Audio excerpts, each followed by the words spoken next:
Senator Deb Fischer, she's Republican from Nebraska. She has just read the FBI report. You know, there's that one copy. It's being held in a safe. And one of the questions is, and there we have her there, Deb Fischer. She'll help me explain this. You've actually read the report. I know there's only one copy. I understand that there is a desire to keep it confidential. But having read it, do you think that that is the wisest thing to do since there's so much public interest in this situation?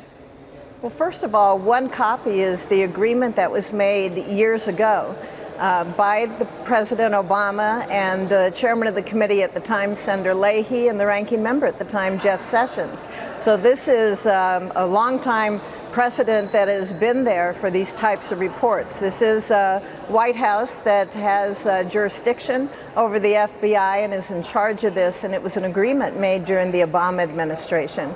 The report we're looking at today, the newest investigation, and remember, this is the 7th, there have now been 150 people who have been spoken to by the FBI about Judge Kavanaugh, and this 7th report is 40-some pages long.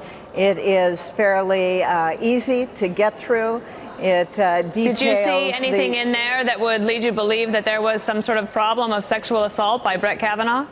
No, not at all. There's nothing new in this report. There's no corroboration whatsoever that's being shown by a number of witnesses that were interviewed by the FBI. Are you concerned that the report is incomplete?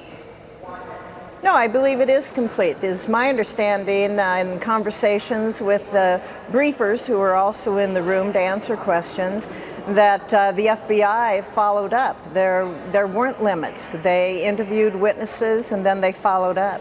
So I assume that you'll be voting yes. I know that Senator McConnell and Senator Grassley are going to be having a press conference at 2:15. Do you think that at this point they feel confident enough to say that they're ready to call the vote?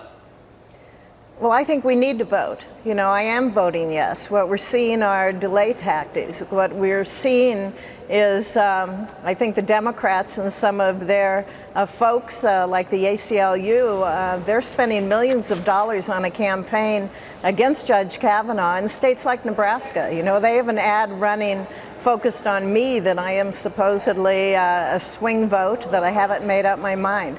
No, I have made up my mind. That means that you got a lot of phone calls if they're going to run an ad like that back in your state. Speaking of Nebraska, I did want to ask you about this. Your fellow senator from Nebraska, Senator Ben Sasse, was on the Senate floor earlier today making a statement that I guess you could say raised some eyebrows. Let's take a listen to that. Although I've said many complimentary things about Judge Brett Kavanaugh and his distinguished record of 12 years of service on the D.C. Circuit Court, I will say that I urged the president back in June and early July to make a different choice before he announced this nomination. I urged him to nominate a different individual. I urged the president to nominate a woman. I'm curious if you know why. I can ask the senator as well, but does that cause some problems for this nomination? You just get the FBI report back. It looks like Collins and Flake are saying there's nothing in the report that gives us a lot more concern, although they haven't announced how they'll vote. But why now bring up the possibility that you wanted somebody else? Well, you know, Senator Sasse made those comments on the floor last night. You'd have to ask him. But I can tell you in the past, he has made a number of comments in support of Judge Kavanaugh. So then where do we go from here? You have a very angry Democratic base. You have members of the Senate kind of at each other's throats. Do you think that this will dissipate if there is a vote and everyone can move forward, or is this going to have a long-lasting effect? Well, you know, when I came to the Senate 6 years ago, I made a promise to Nebraskans I was going to reach across the aisle and establish relationships with Republicans, Democrats, Independents, and get things done. I've done that, but we are looking at a case now where there are some pretty deep fractures between relationships, and it's going to take some time, I believe, after this vote in order to reestablish some trust again between us. What is it? A lot of people want to know in Washington, like, who is going to be the ones that reach across, or how do you actually start to build back that trust? Do you think it's possible, to do in this environment?